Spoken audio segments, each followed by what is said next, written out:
അപ്പോൾ ഗായ്സ്, നമ്മുടെ big boss ഹൗസിനോട് വിട പറഞ്ഞിരിക്കുന്ന മത്സരാർത്ഥി ഗബ്രി തന്നെയാണ്. 100% ജെന്യൂൻ ആയിട്ടുള്ളൊരു കാര്യം തന്നെയാണ്. ഈ ആഴ്ച ബിഗ് ബോസ് ഹൗസിനോട് വിട പറയുന്ന മത്സരാർത്ഥി ഗബ്രിയാണ്.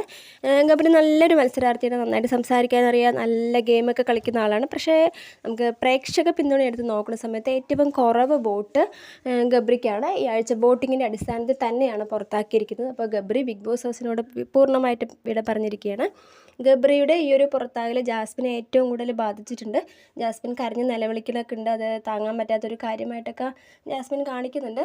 ഇപ്പോൾ എന്ത് തന്നെയാണെങ്കിലും ഗബ്രി ഈ ഒരു ബിഗ് ബോസ് ഹൗസിനോട് വിട പറയുമ്പോൾ മത്സരാർത്ഥികളെല്ലാം ഒന്ന് കിടിലം വിറച്ചിരിക്കുന്നൊരു കാര്യം കൂടിയായിരിക്കും. കാരണം നല്ല സ്ട്രോങ് ആയിട്ടുള്ളൊരു മത്സരാർത്ഥി പുറത്ത് പോകുമ്പോൾ അവരുടെ നിലനിൽപ്പിനെ കൂടെ അവർ ഒന്ന് ചിന്തിച്ചിട്ടുണ്ടാവും. അപ്പോൾ എന്ത് തന്നെയാണെങ്കിലും ഗബ്രി ബിഗ് ബോസ് ഹൗസിനോട് വിട പറഞ്ഞിരിക്കുന്നു എന്നുള്ള കാര്യങ്ങളാണ് നമുക്കിപ്പോൾ അറിയാൻ സാധിച്ചിട്ടുള്ളത്.